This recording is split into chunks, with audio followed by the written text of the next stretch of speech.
আসে।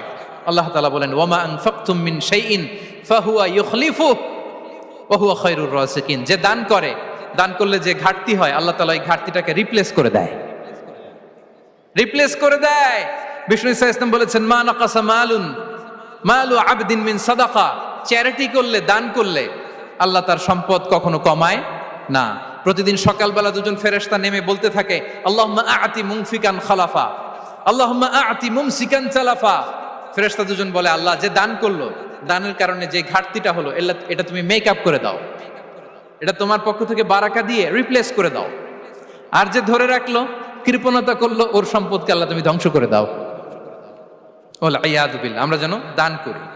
এরপরে বিষ্ণু ইসা ইসলাম বলেছেন, বেশি বেশি হজ উমরা করলে, বেশি বেশি যদি কারো সাধ্য থাকে, ফিনান্সিয়াল ক্যাপাসিটি থাকে, বেশি বেশি হজ উমরা করলে তার রিজিকে বারাকা নেমে আসে। সব শেষে হচ্ছে দোয়া করা।